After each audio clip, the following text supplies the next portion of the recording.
This technique is easy enough for anyone to do at any age, and you can just play around with the composition that suits your personality and the styles that you want to do. You can use any type of paper for this. You just want it to be a few sizes larger than the paper you're going to be using. And today I'm going to be using the Canson watercolor cards. This is the postcard version. I don't believe this one was Canson. I've had it a long time, but you can use whatever paper that you have on hand. I'm just going to use this one as the demonstration. This starts with a simple scribble.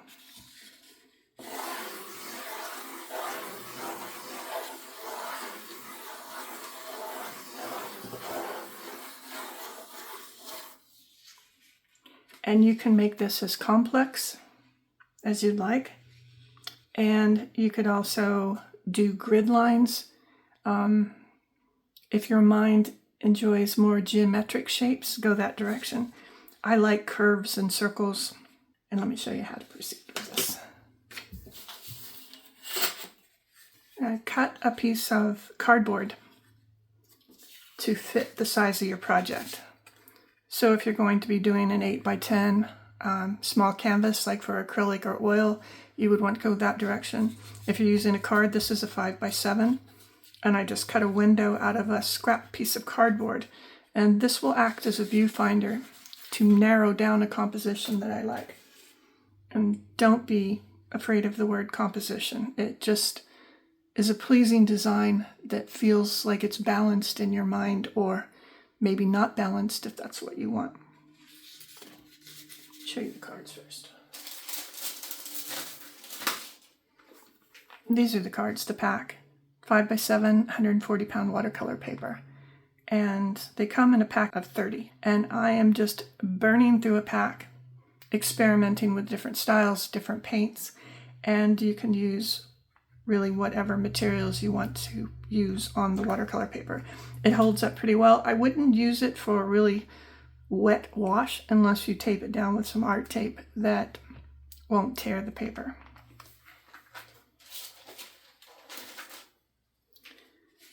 So using the viewfinder, you just move it around the page and look for a composition that you like. Something that feels kind of unusual or balanced, or I refer to it as controlled chaos. My mind likes control. And I can do this process of moving it around on the paper for an hour. No exaggeration. But I will not put you through that. But also remember that this page isn't glued down. If there's another area that you like, you can grab onto it, turn the paper.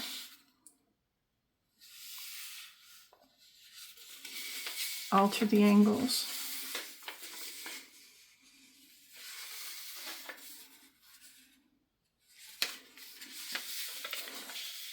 And there is no limit to how much you draw on this scribble. But the more you draw, the smaller the spaces will be. And that might work out excellent for the technique that you want to do. I like to keep it a little loose with some, of course, there's combinations in there. But because I like using watercolor or color pencils on most of these with ink outlines, having larger spaces to work with or little pops of color work for me. And there is no right way to do this scribble, so don't stress over it too much. Controlled chaos. Yep. And I use a red color pencil. I use any color that stands out, especially if you're doing geometric shapes and lines. It's easy to get the line confused with the straight lines that you've drawn. And on those you can use a ruler if you like that strict confinement of straight lines, or you can just hash them out on a page any direction that you like. So this is the area that I want to create on one side of the page. You could do two if you want to do it more. And I like folding these beforehand. Mostly because I can still feel the paper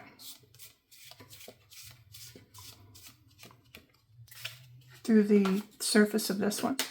And you could cut this out and then transfer it over. I like to do registration marks because I'll come back later and sometimes find another area that I like.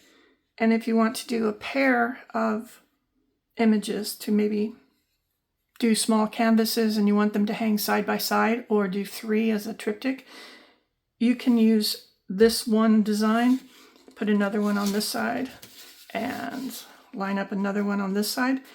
So when you hang them up on the wall, you will have panels that match. I mean, not literally match, but flow into each other, which is pretty cool. Fun technique to do. So to do my registration marks,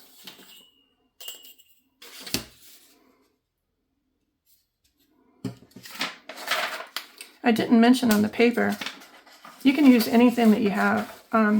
It can be butcher paper or newsprint, or for a long while I was using freezer paper, because if you live outside of the country and have to pay duty and international shipping on just a few pounds of paper, it can add up and kind of get silly after a while.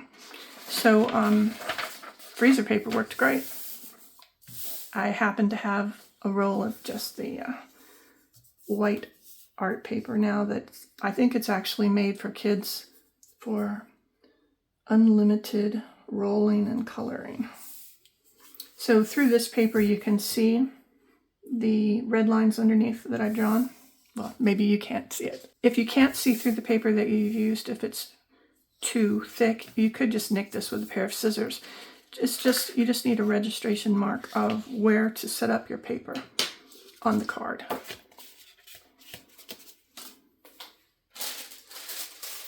And to transfer it, you could color the back of this with just a lead pencil. Like 2B works, or if you have a 4B or an 8B, it's a softer lead and will leave a little bit heavier carbon mark to follow. Or you could use something like the surreal transfer paper.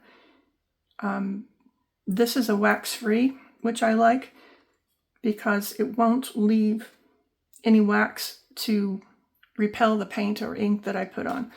Some paper that isn't wax-free will cause issues that I don't like. So you can see I've used this one a few times. This roll lasts me a long time. It also comes in other colors. There's white, blue, red, yellow, graphite. I just like the blue because it's kind of versatile. So the trick on this is to put the more colorful side down.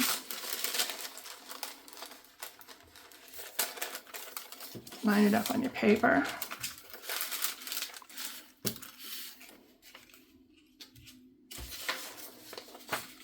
Line the registration marks up with the edge of the card. And you could tape all this down. If I were doing a larger piece, I would. Just to keep things from wiggling around, especially if you're working on a canvas, stretched canvas. Things can get a little punchy. I'm using the red pencil again. It doesn't have to be red. It can be anything you have handy. You just want to be able to see the difference in where you've been and where you haven't been. And if you use lead again, it can get kind of mind-boggling, which I don't like. I don't have this exactly where I want it. I don't usually talk when I work, so this might be a challenge for me. And another thing is, I don't like how this V is perfectly in that corner, so I will just move the line over on this one a little bit. It also creates a little bit larger triangle, if that made sense, in some of these little areas.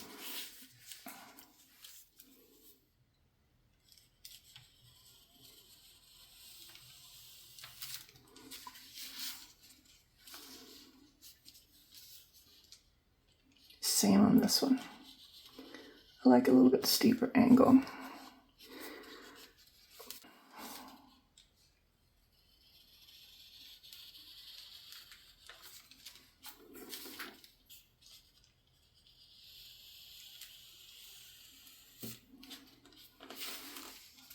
Notice how words stop when I'm working. Thoughts stop too, which is the thing that I really love about creating art and getting into it, is the brain shuts up so I can focus on what I'm doing.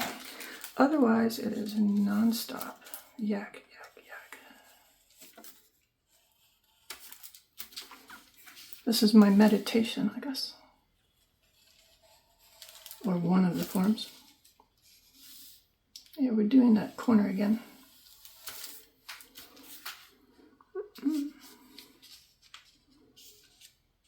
And sometimes I will just see a line that I'm not sure I want it in at all. That would leave a larger space here. Let's see what it looks like without. Yeah, I like it. We'll go ahead.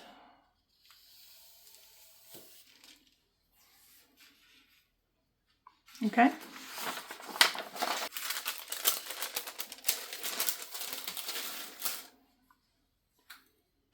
I am not a teacher. There is no right and wrong in this. It is just do what you would like to do. I am just simply showing techniques that I use. So this, if you can see my lines, from this point, you can either just shade right up to it with your color pencils or trace the lines in ink and erase the pencil line. One of the reasons I really like this, or I should say transfer lines, one of the reasons I really like this transfer paper is it erases easy. I'll show you. See? Simple swipe. And this is just a knead eraser. Maybe what I didn't say about the Canson cards is they come with this nice decal edge envelope. So if you do want to create these to use as small gifts, it's just a nice finish to have the decal edge. Show you a couple I've created.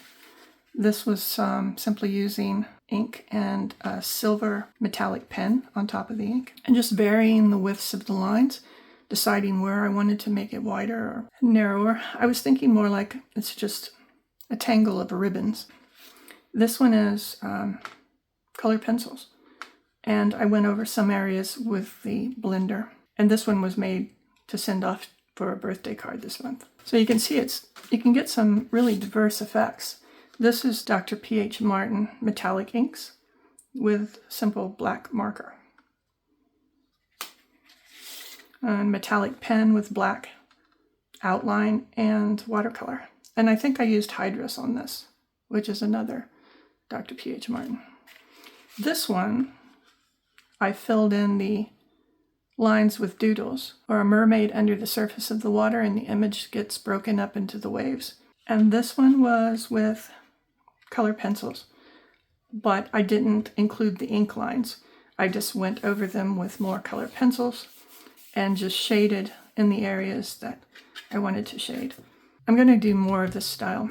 I liked the process, and it's just such a different, I mean, considering these all started out, does that make sense?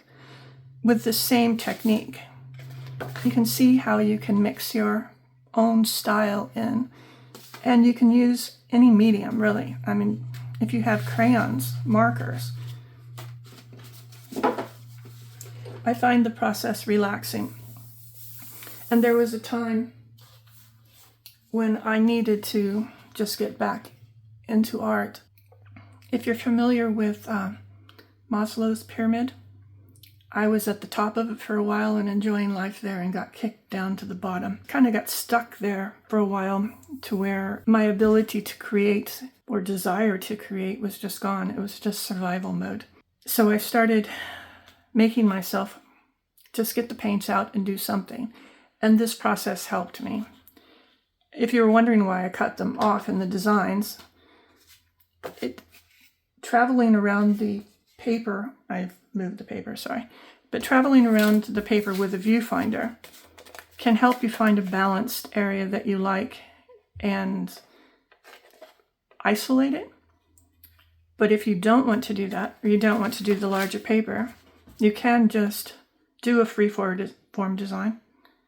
And again, it can be angles or curls, curves, anything you like. And I did these first, and then I narrowed it down and started doing the smaller cards. I had a pack of the cards, and they just seemed like the right direction at the time, where I wasn't putting any pressure on myself for art business. They're cards. They're meant to be given away.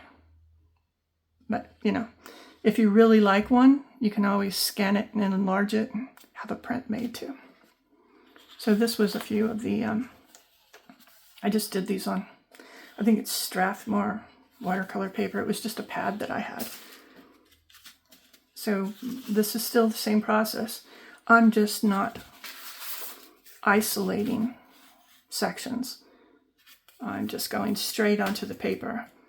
And this was painted with the Hydrus, the watercolor, what's the name?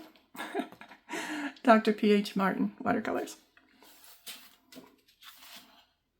So you kind of get the idea. There's a range of things you can do.